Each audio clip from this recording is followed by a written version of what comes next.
Our next Reddit post is from I_hate_usernames_2. Apartment complex rented my apartment while I still had an active lease.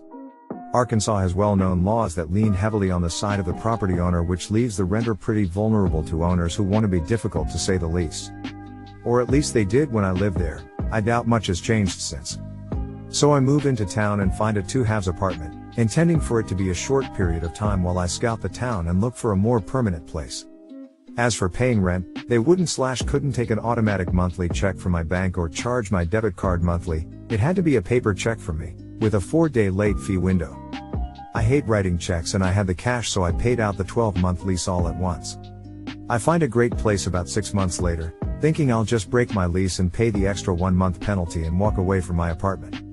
I call and let them know I'll be moving out. Long conversation short, the way the lease is written makes you think that's how it works, when in reality, at a second or third read, I'm still liable for the entire 12-month lease, and to break the lease essentially adds a 13th month worth of rent money. Knowing that up front, why anybody would break a lease is beyond me. So at this point I've already made the deposits on my new place when all this comes to light, so I'm stuck with 2 places. I tell the apartment complex I won't be moving out, figure I'll just go ahead and let the lease run out, set the AC to 80, and open the breakers to keep costs low. I slowly move my stuff to my new place since I have plenty of time now, and in the end I leave behind my ironing board and iron just to leave something, and I never really use them anyways. About 2 months later I get a call from the power company asking if it's okay to transfer power into somebody else's name. Shocked, I reply, absolutely not, while laughing a little on the inside. I decide to give it a day before I call the apartment complex. First thing the next morning I get a call from the apartment complex, and with a super snarky entitled tone I hear, "We need you to drop the power from your name so the new tenant can take over and move in." I explain that I still have an active lease on the place and can't fathom why they'd rent it out. She accuses me of abandonment and therefore she is allowed to rent the apartment. My reply went along the lines of, "I rent that apartment with the sole intent of having somewhere to iron my clothes. Did you not see my iron and ironing board there?" She said she did, and she took it to the office to get it out of the apartment. We go back and forth on the semantics for a little. I let her know that I'm open to receiving a refund to the date on the new tenant's lease, and at that time I'd be happy to drop my name from the power. She refused, and the call ended with getting her boss's number from corporate. After mentioning to her boss that I can recognize a breach of contract when I see it, and that nowhere in the lease does it say I actually have to live there, not to mention her employee admitted to entering my apartment and stealing items of mine from inside. She quickly assured me they are putting a check in the mail that day refunding my money to the first of that month, and told me I could go to the office to pick up my iron and board anytime. Yes, I know they could have run up the power bill, but they'd only be able to do so much really, and a few days isn't that huge, and they didn't do it anyways. Even if they had, it would still be worth the expense considering the refund. Our next Reddit post is from Lemon. Boss told me if you don't like it, then leave. When I was younger I worked as an engineer for a small company. The owner, who I'll call Jake, let me know before I started that I would be doing about 10-hour days, 6 days a week for about 6 months, but that I would have to be flexible. Some days they wouldn't have worked for me, and other days I'd be expected to stay a few hours late. This didn't bother me too much as I wasn't too tight for money, and I didn't mind staying behind a few extra hours occasionally. I got to work and was told to follow instructions from the owner's brother, Steve.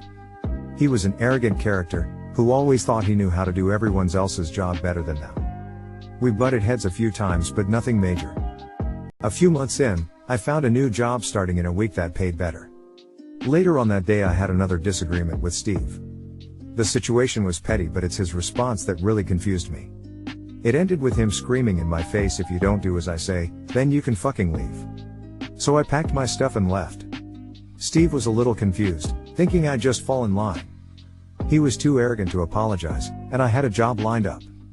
Side note for people not in the UK, I was working a 0-hour contract. This means I get an hourly wage, but I'm not afforded some labor rights like a set salary, minimum work hours, or notice for dismissal. This works both ways though, so I can leave the job whenever I want with no notice. I decided to call up Jake since he'd always been chill and told him what happened. He told me he needed me and I should just return to work. I told him unless he controls Steve and made him apologize, there was no way I was coming back. He refused, so I told him I'll send in my final timesheet.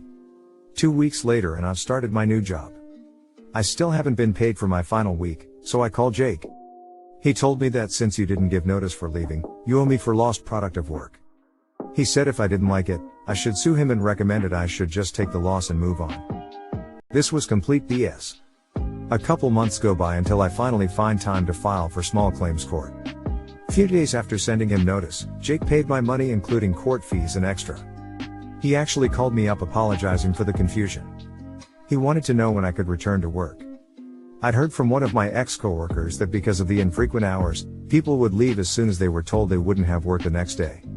Others would leave when they realized how much of a jerk Steve was. They'd gone through about 7 different workers in the time I was gone and struggled to keep anyone for more than a week. I told him I'd think about it. I managed to string him along for a few weeks before he stopped calling me. The moral of the story is that if you think you're being treated unfairly, you shouldn't just put up with it. Your self-respect isn't worth compromising. Don't settle for being treated like shit, especially when you're willing to go above and beyond for them. Our next Reddit post is from Kebab Coder. A machine at the grocery store I work in malfunctioned.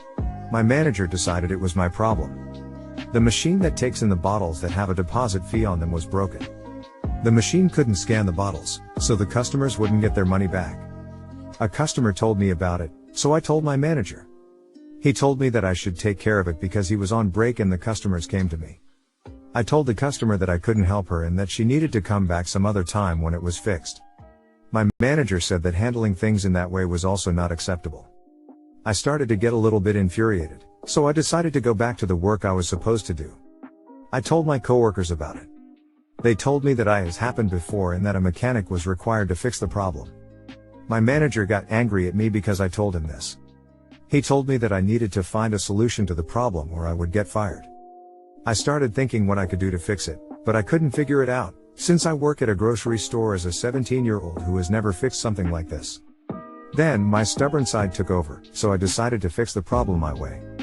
I took a broom, and punched a hole in the seal that keeps the bottles from falling down.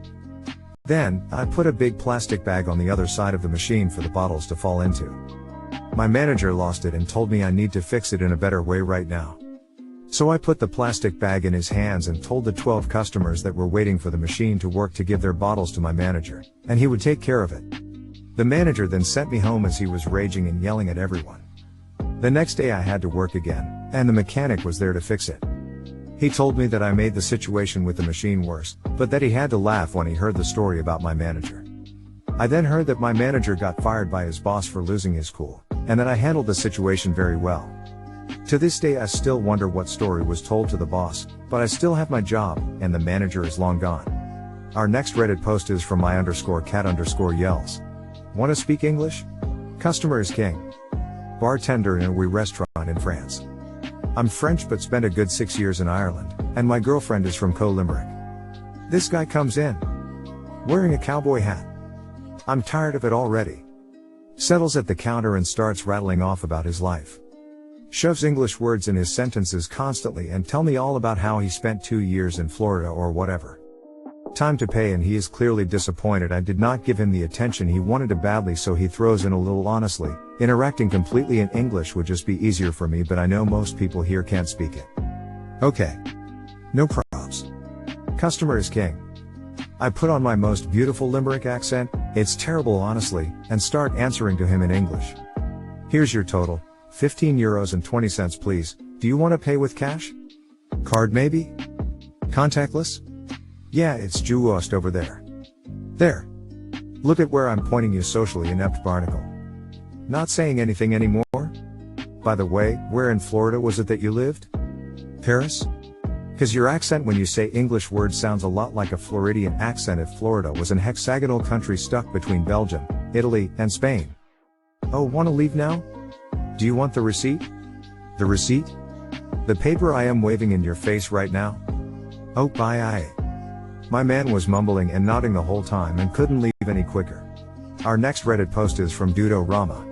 All your company support is done by foreigners that can't even speak English anyway. This post https://old.reddit.com/r/malicious_compliance/071_speak_english_customer_is_king/ reminded me of this story. This happened between 8 and 11 years ago. A little background, I grew up on the Mexican/US border. Even though I was in Mexico, we got perfect TV reception from American channels, so I became fluent in English by age 8. I've lived in Minnesota for the entirety of my adult life, and friends in Texas mock me because I sound Minnesotan. Fast forward to me being, either late 20s or early 30s, working in a suburb of Minneapolis at an Apple store as a lowly salesperson. The job there is to try to get folks to upgrade, buy a more expensive machine that they came in for, get accessories, and most importantly, buy AppleCare. I did fairly well because I was upfront with my customers about pros and cons rather than just give them the scripted spiel about how magical and life-changing those add-ons were. I had a lot of regulars that would only work with me for this reason, and they always ended up buying more shit in spite of my advice not to. Fast forward to some summer and this kid from Wisconsin that's about to start college comes in with his middle-aged tubby loudmouth dad and the concierge directs them to me.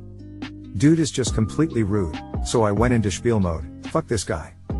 I do all the scripted shit, he was having none of it and I didn't care, I want to be done with him. We get to the AppleCare and the guy says, "Can you guarantee that I won't be talking with some foreigner? You can't even understand them." At this point my petty little Mexisotan passive-aggressive heart light up with joy at the opportunity. Greater than sir, we at Apple want you to feel happy with the services we offer as much as possible. Unfortunately, I can't guarantee that the tech support people will be American any more than I can guarantee that an American will help you here at the store. I'm actually Mexican living as a permanent resident in the US.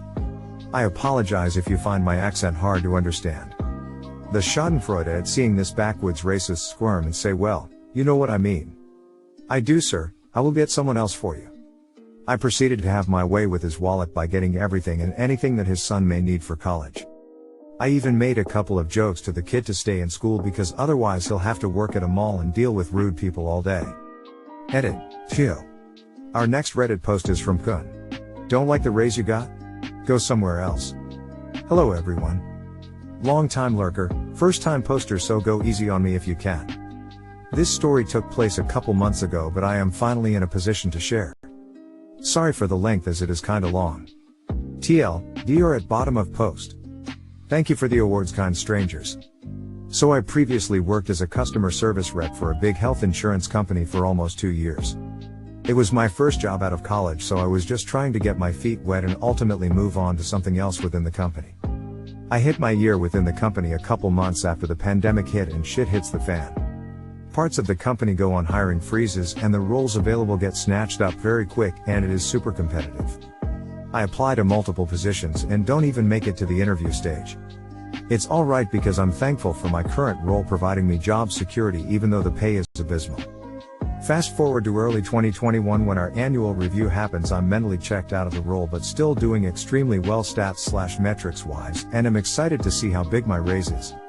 I finally have my review with my manager and get a 4 overall on my review. Reviews are conducted out of a scale of 5. Typically people get 3s and that's pretty good, but getting a 4 is very good and one would expect a big raise with that.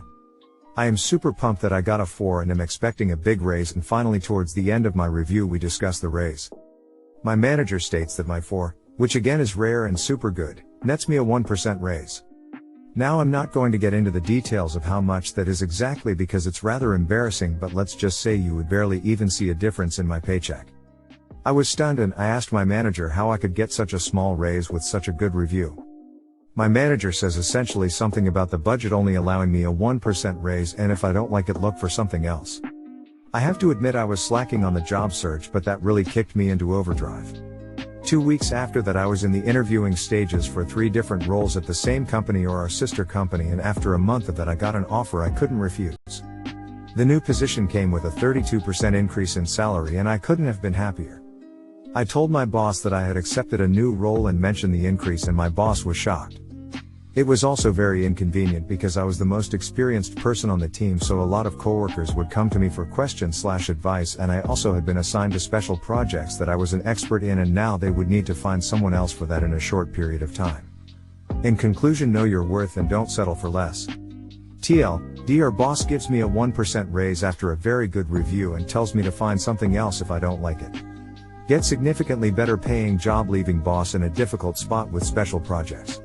Our next Reddit post is from Career Path Lost. Don't walk on your property. You got it. This one goes back to the previous neighborhood our family lived in. It was a really nice quiet horseshoe-shaped street, but it had no sidewalks. When my wife and I would walk the dogs and our kids, we would have to walk in the street. This was not a problem unless a car came, and we would have the kids step aside into the grass to stay out of the street while the car passed. The neighborhood was built in the 80s, and many residents are original owners. Mostly nice, but of course we have some nasty humanoids among them. One neighbor in particular seems to always have to say something mean when we go by.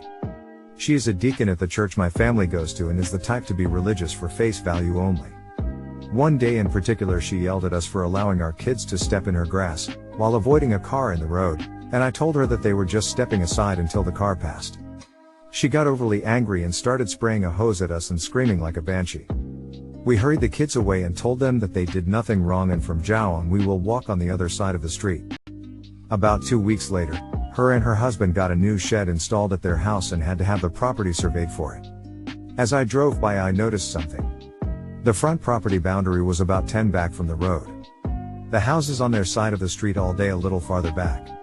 I had a friend who does surveying come out and do our property, and sure enough our boundary was about 3 from the road. We did some digging through the archives at City Hall and found that the neighborhood was permitted and designed to have a sidewalk that ran the length of the horseshoe on her side of the street. The 10 right-of-way was designed to have curbing, grass, and then a sidewalk. So I did what any sane person would do in this situation, and I contacted the township to have a sidewalk put in. The township notified all residents of the request and held an open hearing for it during a township meeting. Most of the neighbors showed up in support of it, most didn't care, but that nasty woman showed up to protest it and raise all hell. A month later they began excavating for the sidewalk, and when they got to her house, she had planted a big landscape piece with flowers and shrubs and a tree right in the way. The township told her to remove it. She didn't. They fined her and removed it themselves. The best part of the story is that 2 weeks after the sidewalk was finished we listed our house and moved to another neighborhood. She still makes nasty remarks to my mother at church, and we drive by her house while visiting our old neighbors every now and then. Our next Reddit post is from Acrobatic Source 3. I have to wear work clothes in the office after hours? Okay, enjoy losing the account. I like to keep fit. So after my workday, I usually go for a run in the nearby park. I have stayed away from gyms, especially during COVID. When my day is over, I slip into the women's room to change and then leave immediately. Except there was this one day, a few weeks ago, when someone, Becky, on another team was having trouble running macros in Excel. I don't know the specifics of the document, but suffice to say, it was the final piece of the puzzle for a big account. So, having changed and on my way out, I hear Becky call me over and ask for some help before I left. She's a good kid, new to the company. So of course I stopped to explain a few things. That's when her team leader, Louis, stops me and says that I shouldn't be in the office working in my workout clothes. I'm not wearing anything too immodest, but I am wearing clothes suited for running, so sports bra and shorts. I don't want to brag, but I am in good shape and rather, well endowed. Louis is sort of a middle manager who isn't powerful enough to be a kingmaker, but just powerful enough to cause a stink about company policies. He's also a repressed prude. I explained that I was on my way out, not just hanging out to work, and stopped to help Becky. Louis is nearing none of it. He insists that I either change back to my work clothes or leave the premises immediately. I'm not going to let Louis push me around, so I apologize to Becky and leave the building. Later on, I learned that night was a deadline for some client deliverables and Louis' team didn't make it, costing the company the account and lots of money. Low 6 digits annually.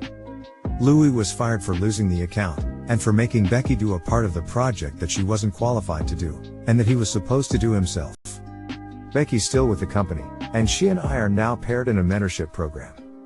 I wish I could say that I jog past Louis sitting on a bench in the park every evening, but things don't always tie up that neatly.